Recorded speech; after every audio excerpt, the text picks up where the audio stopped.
Galo tem interesse em Matias Vidiaçante? Jornalista revela valores. Gabriel Peck poderia ter sido reforço do Galo. Entrevista do Natanael, muito bacana. Tudo sobre o Siga e um boletim do treino do Galo. Este é o Café com Gebs. Vem comigo, depois da vinheta eu volto para te atualizar sobre o Galo.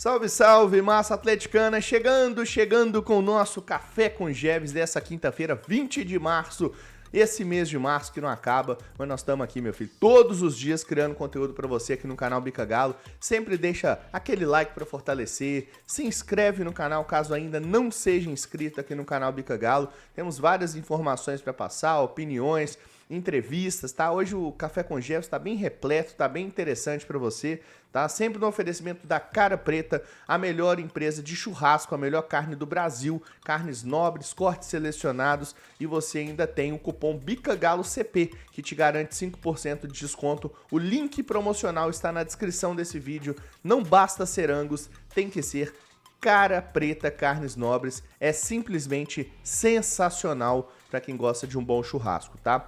Bom, vamos lá então começar o nosso cafezinho de hoje.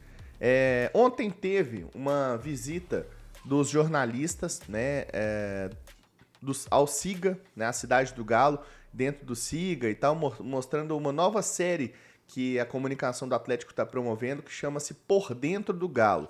Aí a ideia é que sejam visitas mensais à cidade do Galo, dos jornalistas, da imprensa, dos influenciadores, para poder mostrar como funcionam os bastidores de determinados setores do Atlético. E a estreia foi justamente falando do Siga.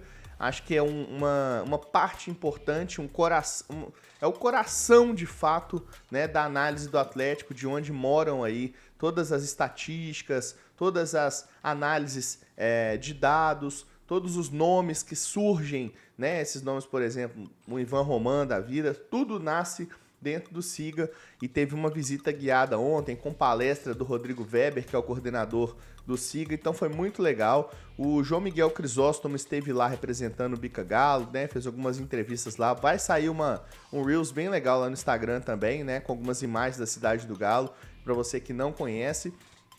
E o Siga revelou alguns objetivos, né?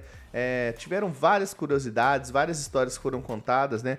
Algumas delas foram contadas aqui pelo meu novo jornalista aqui do canal Bica Galo, que é o Lucas Bretas, né? Que é setorista do Galo lá no Ataque, agora tá fazendo um jogo rápido todo dia, né? Às 9 da noite aqui no canal Bica Galo, e ele trouxe algumas curiosidades, vou trazer algumas coisas para vocês também, tá? Primeira coisa, o Siga, ele é uma área que ele define processos, né, para captação, observação, identificação e ajuda, né, suporte à tomada de decisão do negócio, ou seja, suporte à tomada de decisão da diretoria e as outras partes envolvidas num processo de contratação de um jogador. Então o Siga, ele criou 5 macro-objetivos, 5 objetivos principais para poder aí orientar, né, para poder aí ajudar a definir esses processos dentro do Atlético. Lembrando que o Siga não toma decisão, né, então, como eu disse, é um suporte à tomada de decisão, e os 5 macro-objetivos são melhorar a fisicalidade geral, né, então entender que a equipe precisa ser um pouco mais física, tá? Ter jogadores mais versáteis ou mais jogadores versáteis. Isso é um ponto que, quando você contrata jogadores aí, por exemplo, um Caio Paulista da vida, né, que é um cara extremamente versátil, um Coelho, né, o próprio Rony, o Júnior Santos joga em 2 posições, 3, sabe? Então você tem vários jogadores do elenco, Gabriel Menino e tal, tô só pensando aqui, né, várias possibilidades de jogadores mais versáteis, né, mais coringas, né, como o Cuca fala. Então isso também é uma diretriz aqui do Siga, né, eu acho que o termo é esse. Valorizar jogadores brasileiros, isso é um outro ponto também importante. Entendem que a ideia de contar com jogadores brasileiros, ela pode ser mais fácil no sentido de uma adaptação, por exemplo, ao esquema de jogo, à cultura e tudo que se deve ter, né, de fato no Atlético. Buscar jogadores com mentalidade competitiva, isso eu acho fundamental. Eu sempre falo aqui que o futebol ele não é feito somente dentro das quatro linhas, né? O futebol tá muito aqui também, né? Tá muito na cabeça dos jogadores, na cabeça dos atletas, né? E a parte psicológica, muitas vezes, é a parte que não funciona, né? O cara tem um ótimo desempenho físico, é um atleta de verdade, se dedica, não bebe, chega cedo no treino, dorme cedo, tem uma vida ali regrada, mas o cara ele tem alguma coisa aqui que não permite que ele desempenhe o melhor futebol, por exemplo. Então, buscar jogadores com essa mentalidade competitiva é um ponto importante, eu acho fundamental. E, por fim, ter mais jogadores em idade de pico, que é entre 24 e 29 anos. Que é o que a gente fala que seja, como se fosse o auge, né? Desses jogadores e até 29 anos. Então, esses macro objetivos: melhorar a fisicalidade geral, ter mais jogadores versáteis, valorizar jogadores brasileiros, buscar jogadores com mentalidade competitiva e ter mais jogadores em idade de auge, em idade de pico, que é entre 24 e 29 anos. E algumas histórias, né, foram faladas lá, por exemplo, o Atlético fez um mapeamento de volantes no Brasil inteiro e o ficha 1, né, o jogador principal que, né, foi aí mapeado foi justamente o Patrick Silva, né, na negociação do Paulinho, quando o Galo teve a oportunidade de envolver o Patrick. A gente já trouxe essa informação para você lá atrás. Ele foi o pedido do Galo, o primeiro jogador, né? Então, já tinha sido mapeado pelo Siga, achei bem interessante essa informação que o Rodrigo Weber deu lá. Ele falou também que o Siga ajudou o Galo a ganhar a competição pelo Lianco, né? Porque o jogador tinha a competição do Botafogo, né? Tinha a proposta do Botafogo e o Siga já tinha tudo mapeado desde o início e acabou chegando antes, apresentando proposta para o pai do jogador, que é o empresário dele, que é o Marcelo Vojnovic, né? Então, assim, muitas histórias legais, mas a mais curiosa é quando o Filipão identificou lá que o Galo precisava de um jogador pelas pontas, né? Um jogador canhoto para jogar do lado direito, né? Com o pé trocado. E aí começaram a procurar alguns nomes e o nome identificado pelo Siga em uma lista de 100 nomes. O primeiro foi o do Gabriel Peck, jogador do LA Galaxy hoje, né? Lá da MLS. Cara com números absurdos, né? Tem tipo 23 gols e 19 assistências em 50 partidas, um número absurdo. Um dos destaques da MLS, não fica muito tempo por lá, tenho certeza. E esse jogador era a prioridade do Atlético no momento, só que o Vasco estava pedindo algo em torno de 10 milhões de dólares. E a diretoria falou assim, olha, momento aqui, austeridade, contenção, não sei o que, você tem 3 milhões de dólares para contratar. Aí quem que veio? Brian Palacios. O Brian Palacios é o jogador que veio na vaga do Gabriel Peck. É difícil, né? É difícil. O Palácio tem 2 gols e 4 assistências. Assim, não tem nem comparação na qualidade do jogador. E pra quem segue o Bicagalo, mesmo fiel, todo dia no café e tudo, sabe que eu falei do Gabriel Peck naquela época, né? A gente trouxe essa informação.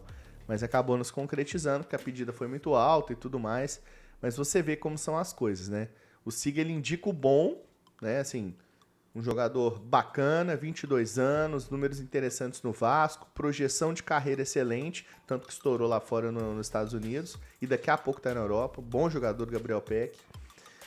E vem o Palácio, que é um jogador ok, mais novo e tal, mas assim, é uma outra realidade, é um outro potencial, pelo menos na minha opinião. Então é uma história bem curiosa essa aí sobre o Gabriel Peck, né? E eu vou colocar para vocês aqui alguns trechos de uma entrevista muito legal que o Natanael deu à Band Esportes, né? Imagens cedidas aí pelo meu amigo Matheus, que é o produtor do programa, e eu vou colocar na tela para você essa entrevista. O Natanael falou sobre quem que ele prefere ter do lado dele jogando e tal, falou sobre seleção, falou sobre o Hulk também, né? Que, querendo ou não, é um ídolo de todos, né? É um negócio impressionante. E essa entrevista vai ser no oferecimento do Tobias Kifuri e da Máquina de Soluções Consultoria. Gere autoridade na internet, sem apelar para o marketing agressivo, sempre mantendo a ética. Vai de Máquina de Soluções. É a referência na América Latina em consultoria de consultórios e clínicas. Máquina de Soluções do meu amigo Tobias Kifuri. Cupom BICAGALO lá no site dele. 13% de desconto. Vamos lá então para o Natanael. Pera aí.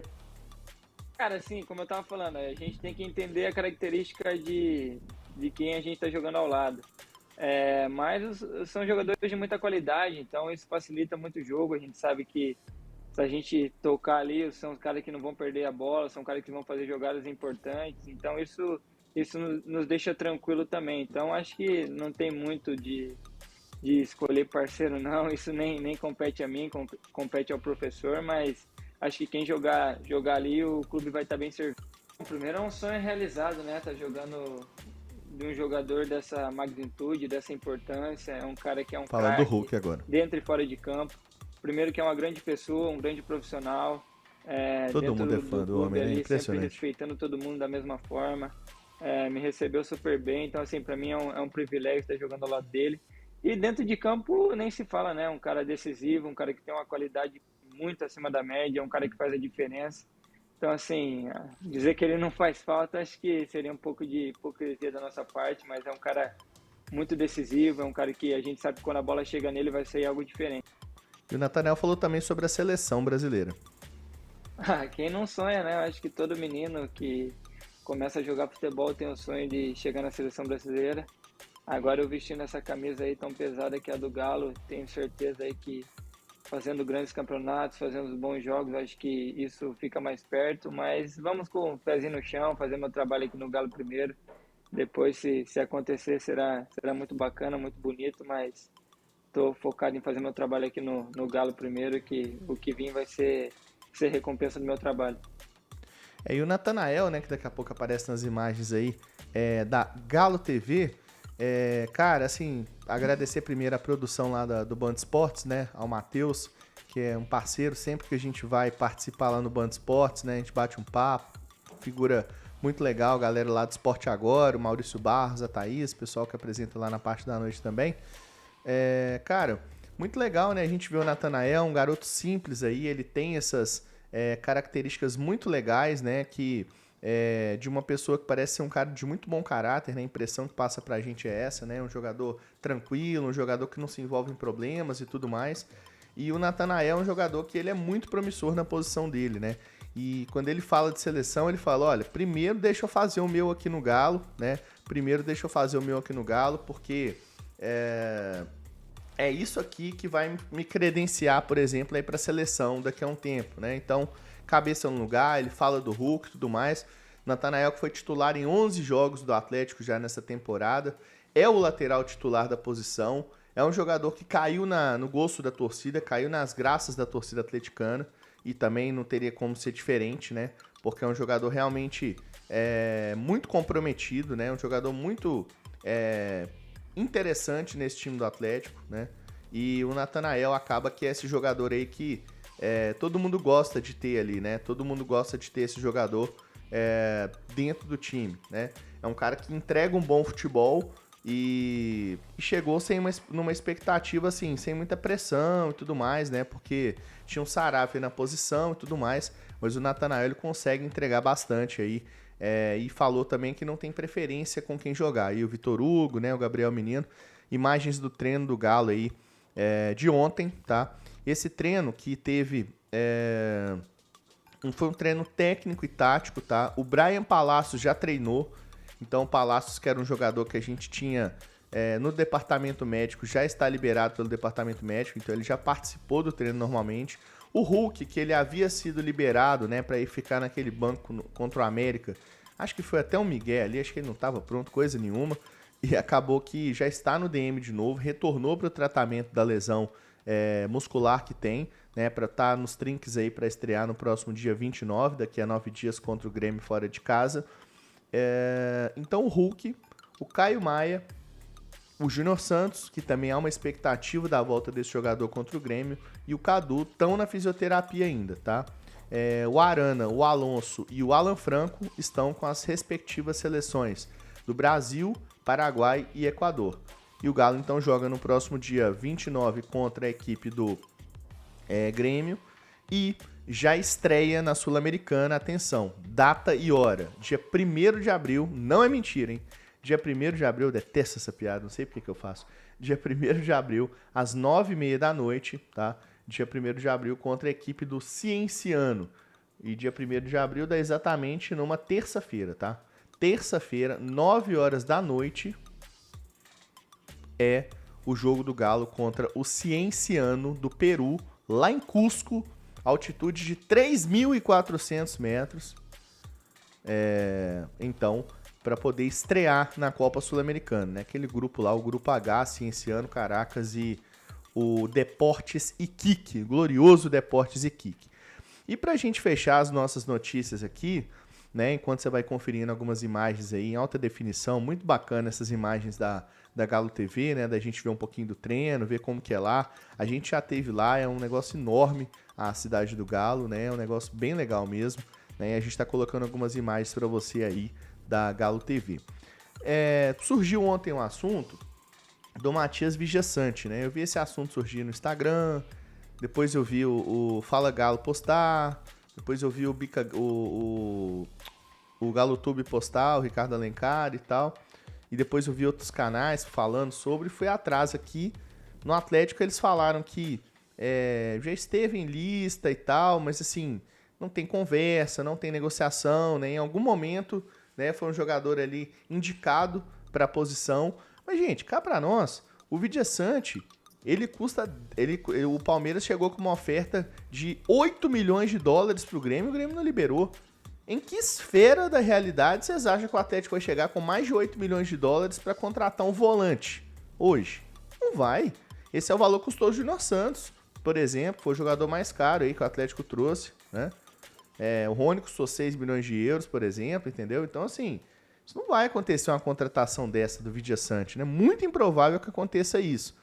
E o JB Filho, em entrevista ao Everton Guimarães, ontem lá nos Donos da Bola, falou que o Grêmio ele não coloca um preço exato, mas ele não acredita que o jogador saia por menos de 15 milhões de dólares. Por mais que ele não seja unanimidade lá no momento, não tá fazendo uma grande temporada, mas o torcedor do Grêmio já tá encucado já com o esquema do Gustavo Quinteiros, né? Treinador que chegou aí do Vélez, campeão argentino, e não tá privilegiando o Vijaçante, então ele não tá tão bem, né? Mas é um jogador interessantíssimo, né? Lógico que eu queria ele no Atlético, acho que seria uma baita contratação, mas eu acho extremamente improvável, tá? E agora eu vou colocar para vocês aqui, ó. Deixa eu colocar aqui o Transfermarkt do Vijaçante, só pra gente ver como é que é aí o jogador, ó. Tá na tela para você, ó. Matias Vijaçante, né? Ele tem 28 anos, tá avaliado em 10 milhões de euros pelo Transfermarkt. Lembrando que eu sempre falo para vocês, não significa que ele valha 10 milhões de euros na prática, tá? Aumentando aqui para poder enxergar melhor. Ele é paraguaio, tem 1,78 de altura e é um primeiro volante ali, bem clássico e tudo, mas é um jogador que tem boa saída de bola, né? É um jogador que tem muito bom passe, é um dos melhores meio-campistas desse time do Grêmio, né? Então é um jogador que faz essa saída de bola inicial e ajuda na transição, né? Seria uma contratação enorme realmente do Atlético, mas eu não acredito que aconteceria de forma alguma essa contratação do Matias Vijaçante. Pelo menos nesse momento não, tá? Então, assim, é um jogador que o Galo pode ter até interesse nele, mas eu duvido muito que o Atlético vai pagar 15 milhões de dólares no volante ou em qualquer jogador nesse momento, beleza? Então essas são as informações aí sobre o Matias Vijaçante e as informações que a gente tinha para passar aqui no Café com Jeves. Peço que você que não deixou o like, mas assistiu até o final ainda, já deixa o seu like, tenho certeza que você gostou do conteúdo. Aproveite, deixe seus comentários também aqui sobre tudo que a gente fez aqui, que a gente comentou no café. E com certeza ativa o sininho de notificações das inscrições. A turma que veio do Bom Dia Galante, todos muito bem-vindos também. Um abraço pro meu amigo Breno Galante, que fez uma ótima entrevista ontem com o presidente Sérgio Coelho lá no 1 a 1, né, novo quadro do Breno Galante, né? Bom, galera, é isso então. Muito obrigado pela audiência. Não esquece de continuar assistindo aqui o Jogo Rápido. Todo dia agora tem Café com Jeves de manhã e Jogo Rápido à noite com Lucas Bretas, jornalista aí do No Ataque, agora com a gente no time do canal Bica Galo. Beleza? Um forte abraço pra você. Eu vou ficando por aqui. Eu sou Marco Jeves e eu fui.